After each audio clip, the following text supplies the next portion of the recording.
Welcome to Krishi System. My name is Venki Ramachandran. Krishi System is an endeavor to discover systems thinking in food and agriculture systems in an age of runaway climate change. Today we are back with two special guests they were doing an encore with us. We have two Desais in the room, two Desais from Gujarat, were madly in love with tech. One Desai has had a interesting trajectory with the defense, army defense world and tech and whatnot, and still holds India very dearly. The other Desai has dabbled in academia, in knowledge graphs, and then finally got onto the startup bug and has been hustling between US and India. Welcome, Pratik and Sachi, to this podcast. It's such a delight to have you both of you here today. Thanks, Venki. Thanks, Venkat. Appreciate it. Great. I am not going to do the formal introductions of sort. I know people know you very well. People, every time I launch and do a podcast with either of you or both of you, I get special pings from people from us saying I subscribed it just for Sachi's and Pratik's podcast. I've actually gotten mails like that from people. I'm not going to do the formal introduction on honors there. But maybe I'll just start off with on a very optimistic note, before we delve down to the devil's details. Where is exactly AI, in which specific use case where AI is doing in a way that surprised you, both in a large holding and a small holding? So maybe I will start for a change. I will start off with the large holding with Sachi there and then come to Pratik there. I think the interest. Where has it surprised you? It's most surprising In the to me, I agricultural think. context, of course. Yeah. Yeah. I'll limit it to in generative AI. What I've been surprised is just how quickly people are progressing to leveraging it to democratize knowledge and information, and how comfortable they're with it, right? Like we have, like in terms of general digital, I think people have been more dubious and uncomfortable just because maybe there's a higher learning curve to using some of the digital tools over the last 10 years or 15 years. I think this intuitive way you can work with Gen AI, I've been surprised just how readily people have been using it in their day-to-day. It might not be like building a recommendation or a script, but I do see a lot of folks using it for general knowledge, questions, engagement, answers, and things like that. And it's been pretty impressive. The amount of folks looking at it, using it, and the amount of companies actually exploring and leveraging it compared to even other industries outside in large in my world. What about you, Pratik? What are you seeing that use case that really surprised you? So, like if you remember when we started our journey and we launched like this conversational Indic AI bot Kisan GPT, at that time when we launched, it was for us just a demonstration of the technology and the data that we have collected. And I was never ready for this thing to actually convert into something that whole company's focus change from what we're doing, because the response that we receive from the community, and while digging down and the how fast we scale, like in within 3-4 months going to 150,000 farmers using it, that we realized that there was such a big knowledge gap that the farmer, like we have huge amount of farmer, and we do not have that many extension officer or for private company field officer or operation people to actually talk to farmers, right? So there was such a demand, and also the feeling of kind of ignored, that as soon as they started getting hold of something where they can actually talk to and find information, like the acceptance of the technology was overwhelming for me. That like we figured out that we have unlock a value proposition that this can be something really big. Now today we are seeing all the voice application. We started with that, and then meanwhile also the agriculture businesses, they also kind of started realizing how difficult it is to scale across region, language, dialect, and like diversified knowledge, and how difficult it was for them to reach out to the real number of farmers and actually reach out to them and actually provide the right information. And right now the inbound and the response that we are seeing from acceptance of the technology in terms of AI and how the businesses are responding, that's something like really good in terms of as a founder, I see that's like really optimistic future for at least the small holding farmer agriculture India. where this was something ignored, the whole demography was, and now suddenly they have something in their hand, like a power. I can see that they're feeling it. Yeah, but just to double click on the specificity of it, right? Is there any particular specific use case in the agriculture value chain where you're seeing a lot more openness and adoption there, or what is it that where exactly things the adoption curve is really going high? So in terms of demand from the both side, from the business and agriculture, if I can quantify into not like very specific, but like in terms of the like what is the use for, like in a use case perspective, farmer wants to get actions from AI and business want to deliver actions. For example, either it's suggesting a product to buy, finding out the nearest retailer, finding out the intent, or notifying with crop. So basically until now the AI, or even today when you talk to ChatGPT, mostly it's like advisory oriented, right? The farmers looking for actions because it's like, yeah, we know everything, like, like this, we've been doing this for years. We don't want advice, we want, where can I buy this thing, is it like, what is the dosage? And we are seeing that where they are proactively asking for additional thing, and this is where I'm seeing the advisory to action is what basically kind of converting into like more AI use cases and the demand. And like it's a surprising and also like a good thing that people are using AI that way. Mm. How are you seeing, Sachi, there? Any specific use case are you seeing is it almost similar to what Pratik is saying, or what is there anything different in the large holding context? I think in general everybody's sort of at the same low-hanging fruit. It's around and seems to be a similar gap across both large agriculture and smallholder, at least from my discussions, right? So talking with people like Pratik and Ricken and stuff, it's really around good knowledge to take your action. So it's not that people don't know what they're doing or so forth, but they sometimes have curiosities. They try to experiment, or if they want to what do you call it, just build some confidence in what they're doing and get some confirmation. They tend to call other folks, right? In big agriculture, they're talking to their advisors, they're talking to their seed salesmen, etc. But not always do you get a person with a heavy amount of experience. So they want to give you a good answer, right? They understand the implications of their response to you. And so they go searching for information. And in India, it's different, that gap, which is a lot of time, or not India, but what I understand from our work there as well as what others are doing, that there's just not a person always to get. There's just one person serving so many people that there's a information gap that way, where here it's about the specificity of information. And so there's this area that's just been underserved, and Gen AI is just a natural fit to support, which is taking all that unstructured textual documents, contextual information, and turning it into answers, right? Synthesizing it in short snippets, whatever it is. And so we used to call it democratizing of knowledge, right? I think, Pratik, I know you've said things like making knowledge accessible, but that seems to be a common a problem regardless of where you're in the globe and what kind of farming you do and what kind of crop.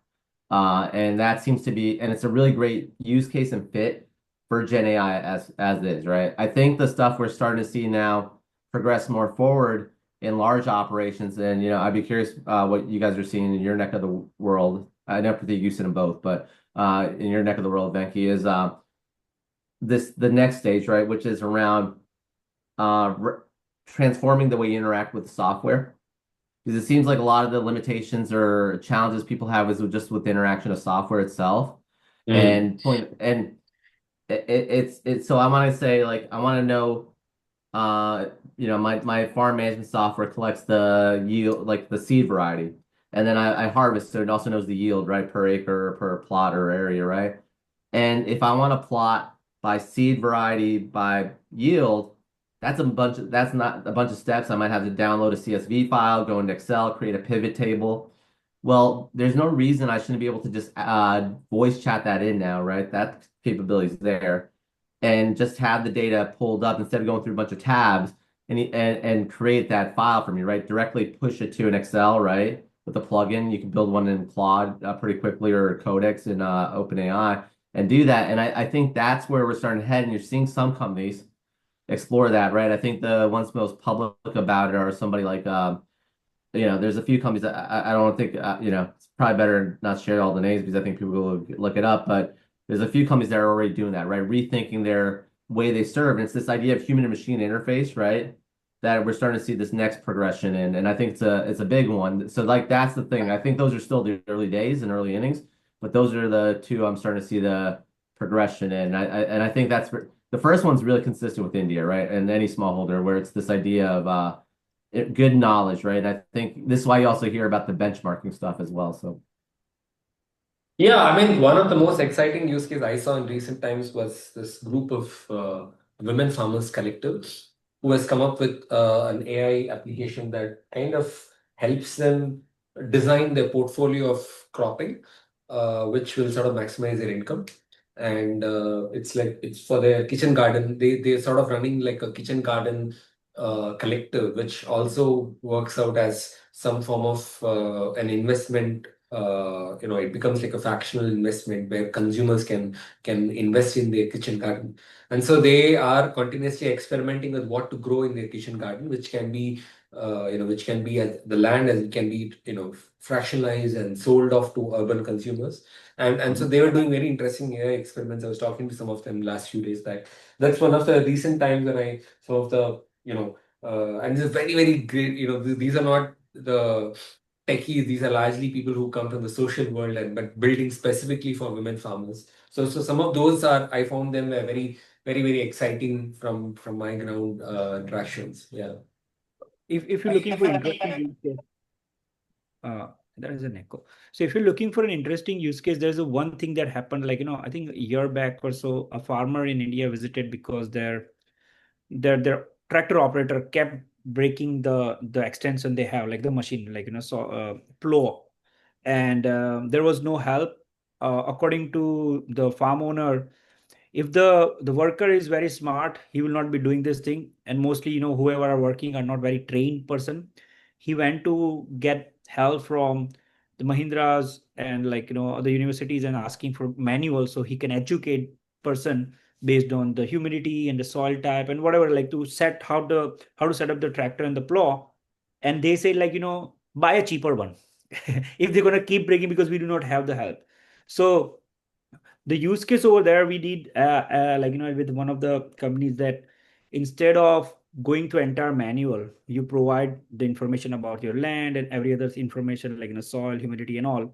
And then instead of manual page or like verbose output like how ChatGPT does, we actually have something which image, step by step image, which actually like fetching image and the steps of your manual and just giving them instruction 1 2 3 4 5. So now, like, you do not have to kind of read through everything, or like it's not even just simple advisory, but it gave you, like, create a dynamic manual for you to follow 1 2 3 4 5 step with the image, where to click the button and all based on the question, which is, I can see, like, reduces the educational cost very significantly, because people understand voice, people understand images, they're not really really interested into reading everything while they're actually operating a tractor, right? Just like, can I just see the step 1 2 3 4 5 in the image and click the buttons? So that's something I can see has, like, can be very hard use case, because you don't want to buy a new plow every time someone breaks it, basically. Yeah. No, but maybe I'll flip the gear, switch the gears now. Right, there was this famous paper in AI world, right? GPT is GPT, right? Which is like GPT is general purpose technology, right? So one question I want to bring as a head-on in this whole conversation is like a lot of these developments, even now the examples that both of you were giving in, and what examples that I'm also seeing, seem to be improvements in doing things that could be very well be domain agnostic, right? I could still, like today there are applications. I was seeing the other day there's an application that lets me design my own course and curriculum based on what my interests are and creates a nice pedagogy for me. So it lets me design any course based on whatever I want to learn about and delivers it in a there, right? So a lot of the developments also seem very domain agnostic, right? So how do you and there is this often question about this is all a wrapper and is there even a domain specificity to it, right? How do you address that question, Pratik and Sachi, right? Do you still see a domain specificity to it in terms of that you need somebody with a deep vertical knowledge AI, or is it seen specializing in a very generalizable way? I can start on this and then Pratik, I think you can generalize it a little bit much more. There is a definite clear convergence happening amongst the models that they're getting better and better, right? Closer to the edges you described on just general, like, not just even general answers, right? There's so much agricultural information between the global universities, different folks on putting it on web themselves, right? About learnings and so forth. And they're being sucked in, right? It's just being indexed slowly as it moves through. And the systems are getting better at responding to that, right? As the models improve to just answering those specific questions and surfacing that information up. That said, when you're starting to get into like the large scale operations you see in the Americas or Europe, uh, you need to actually go a couple levels deeper. You need to have specific, like when you're picking a seed, you need to understand really the product very well, the seeds and traits, which only the specific companies have themselves, right? Typically, and they use in marketing to get the most out of their product. And so it's really around that. And usually the cases that folks are really being asked questions on are the edge cases. It's not, hey, if I have rust, what do I normally do? Or what varieties of corn seed are the ones I could plant in like Iowa. Those are generally known. Generally, guys will do a pretty good job. It's when you start to say, okay, well, my field has a lot of ponding that occurs, and and then there's these storm systems that tend to frolic through here. How do I deal with that, right? And when you start to get that specificity, the easiest one, the one that I think the most is focused on is around applying crop protection. And so understanding like the weather elements, understanding the impact of drift and so forth on the product and understanding the regulatory side, those are things that a level of deep understanding and understanding of your field are important. I think where So training data is the mode, is what you're saying. Well, it's not just it's less it's some training data. I think there's this other idea. Those companies as they converge, they're going to still leave a gap. There's a last mile problem that's occurring ultimately and will converge to. So it's not the fact Amazon is somehow significantly better delivering packages than UPS or sorry, the United States Postal Service or UPS. It was the fact that they bring it to you to your last mile and you have visibility and going that, right? Then those other companies started catching up. In agriculture in the big in the Americas and Europe, a lot of the problem is around when you move a product, it's not understanding the product, it's actually understanding your locality and so forth of that. And you're going to start, you need models to essentially create that last mile gap, I believe, like fill that gap in understanding, like to your point, but it's about the locality. It's not just general data, but it's all the contextual information that normally you don't process through. And then the the other important part there is not just the contextual information around that problem. It's how do you frame it, understanding the consequences. So when like a ChatGPT, if you use that as a person, they don't take any liability for any kind of recommendation, right? And there's obviously a stories going on right now about like mental health and stuff around that. When a company like Bayer or a company like FBN or others that have models out there doing stuff, they take on a level of risk and they acknowledge that risk and they adopt it and so forth as well. And that's part of this, right? Like there's a last mile delivery value. There's this contextual information piece that's localized information, not necessarily specific to a single grower, but could be to a bunch of growers. And then this concept of trust, this liability piece, right? Who takes on the risk, right? When you start to work with a company that builds this model, they're absorbing some of the risk for you that you would take on yourself. And the biggest part of this though, right, is when you have a company that's focused in agriculture delivering a solution, you're able to do something that I think we always talked about, but we're now finally starting to get to a point to do it. What's it called? You have highly scalable personalization. And so like when you build a tool like a farm management software, that's still built with while it's built for a general specific purpose, it's still for like, the 10,000 farmers or something, right? It's not personalized to you. With generative AI, with understanding the contextual knowledge, you can create configurations where users can start building their own workflows personalized to them. And that's something that these tools are going to start to enable. So they're going to bring in the localization, they're going to bring in the risk management, risk tolerance, and they're going to bring in some additional knowledge, as you stated, that'll give you this ability to essentially have my own farm management system, and Pratik will have his own, and you'll have your own, Venki, in a matter of time. And I don't think that's necessarily the focus of a big model company or even a tech company, to be honest. It's the dollars just don't work out that way, in my opinion. I don't know. You guys have a different view probably, but Pratik, as you see it, would Yeah, so I think the Venki, your question is something that basically get asked around. So I'll probably provide you like a very textbook, something, a snippet you can take it out. So this is like a textbook, vertical AI or vertical agent kind of thing, right? So I'll start with an example. Like for example, a year back when the models came out, like frontier models, if you are coding as a product manager or a designer or a software engineer, at that point, the model were like very high level, and then you were doing some tasks. But now, if I'm a software engineer and I'm going down deep, I start finding out problems basically, right? Because it's not working as supposed to.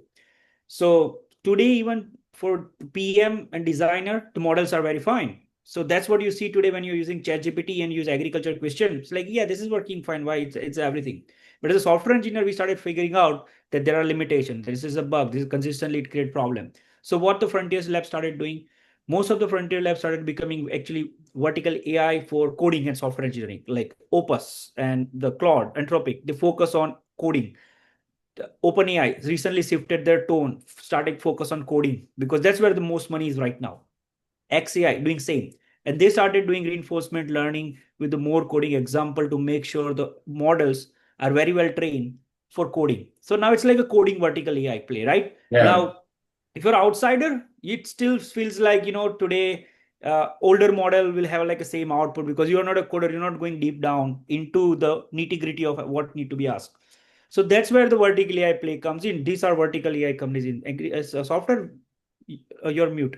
Yeah, Dario, what I said the same thing in a recent podcast. So he was talking about this aspect that it's going on for coding. My question was more around in what ways will the I'm coming to the agriculture now. Yeah. So coming to agriculture. So agriculture, we have like similar thing. We have data, the training, and the workflows or the RL part. So data, as Sachi said, I think Sachi covered, like there are proprietary data, there are the data very specific to company that's probably not available, you will not find. You have to work and create enterprise agent to get that. Second part is the training part. Similarly, these models are trained to understand what query software engineer ask and the snippets and everything. Similarly, we have the way farmer ask question and the jargons and the word they use basically, right? So when we trained the first Deno model in 2023, we used like a 300,000 and Deno to be like 1.5 million conversation from the farmer.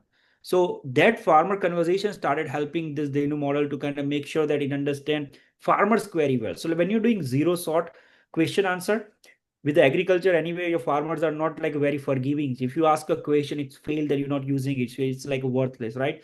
But if you have like a something trained that understand farmers query well, that's where some of the post training start about creating some agri specific LLM. So many time I think Sachi may not have, but like in India, like every language has many dialect for same paste, like aphids are called mawa, and like so many other words in like Marathi and Hindi, and similarly like a one word like a jilli has like a different meaning for crop cotton, and then different meaning for soybean. So the idea is that like this vernacular word getting used, that kind of require you to create post training and also kind of knowledge graph build on agriculture context, which if outsider if ask chat gpt, it will answer satisfactory question, but the farmer will start finding nitty gritty and say like, yeah, this is not working.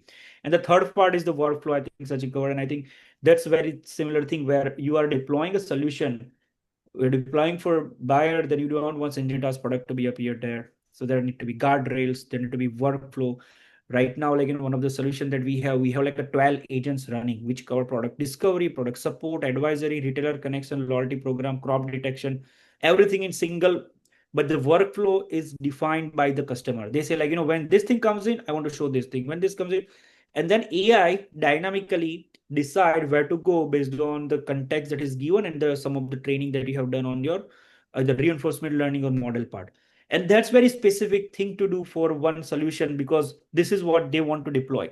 So that's where the specificities start coming in, where your solution need to provide what answer you're looking for, what which direction it need to go to. You don't care about this, you don't want to show this thing, you have like a priority products which you want to kind of promote more than this. All those things get customized inside the workflows, and that basically where the vertical AI workflow and like the agent kind of comes into the picture. So it's like, yeah, the chat GPT may help you on a high level for like a layman, but as soon as you start giving actions, providing actions where farmers going to actually make a decision to buy something or apply something, you need to make sure that it's like 99% accurate, giving only your product. And there is a like ask to expert button over there, so they can always have discrimination and then disclaimer, and then also click the button and call something. So all those things basically get combined when you actually go to agree specific thing. Yeah, and I just want to say one thing. Pratik mentioned that is really important, and emphasize this, right? So we talked about the risk tolerant, like the risk mitigation or spread through the process, the last mile delivery, all that. But Pratik said one thing that's super important. When I think of large operations, right, and the data I'm thinking of, there's a lot more information just in the world on that, right? Because there's so much. The web is essentially still in English, right? And there's a lot of folks publishing in there, and they've been pushing documents over the last 20 plus years. Certain languages, like the ones you got, some of the languages Pratik works in, right? There's not a lot on the web, right? It's a scan. So these models don't have a place to index or scrape from to improve it. So when a farmer speaking a random dialect in, like a hill station farm or Kethi in India, he looks up like, what do I do for my tea leaves or whatever. He's not asking in a language that's probably typically available inside of the models with the data, right? And so if you're able to translate information with high level of confidence, as Pratik was talking about all the different agents processing content to translate it not only in language but dialect, that's that part of that last mile problem, and it's not going to be something that's going to be solved in the near term. It's not lucrative enough, right? Just to be very honest, and it's for them, right? But I think a home run for us is still not maybe always lucrative for them, but it's still a home run for us, right? I think, and that's sort of that thinking that Yeah. I think that's available. No, but I think it's an important point, and I'm glad you brought this in a more candid way, right? It may not be lucrative. It's home run for us, but not be lucrative, right? Maybe I want to double click on that point, right? Like today, at least from what I'm seeing from both what Pratik is doing and yours, right? There's a commonality of B2B sort of focus, right? In terms Yeah. of business model and building in, right? So in a certain way, I feel, I mean, there's a very sort of a there's a sort of a certain insight or a feeling that I'm unable to shake off this, that there cannot be any sort of sustainable business model that works specifically for farmers, right? It is only largely driven with a B2B kind of context in mind, and that can be deployed with farmers as end users, right? So it almost feels like that it's almost impossible to build a model that works within the farmer context, where the farmers can totally take on the risk, and farmers have their own skin in the game and there. So do you see that case, or am I misguided here? I'll speak from the big farmer, but I'll give it to you a second, Pratik. Just because, so last 2 weeks ago, I was in University of Illinois. They were having an ag tech week going. Oops. Just make sure. Yeah, at University of Illinois, they're having an ag tech week, and they had a panel that was interesting. It was three farmers, and the three farmers are actually they're really savvy. Some of them are software developers, like they worked at Microsoft and other places. Others are came from hedge funds and things like that. They're farmers, right? They're fifth, third, seventh generation farmers, and they took a very different approach. I would say they do have desire to have skin in the game. They do want to build the models. They want to be participatory. The reason in ag over here that hasn't yet happened from like let's say like a big company like an input company or an equipment company is this concept of risk, right? There's so much on the lines in this relationship. If you take corn and soy farmers, there are, I think, approximately about 100 corn and soy farmers, 100,000 corn and soy farmers in the US. You really are careful about just that relationship and that trust. And so what the default setting has been right now is we'll put the solutions in the hands of their advisors, and the advisors will help deploy the solution, right? This allows to have a person in the loop, right? Ultimately to make the decision and review it and help to mitigate that risk. And so it doesn't kill the technology off the gate, and nor does it poison the relationship. That said, farmers are very progressive. They're always experimenting, right? Like they're thinking of different seed varieties. They're doing a lot of things, and they're not different with technology. And so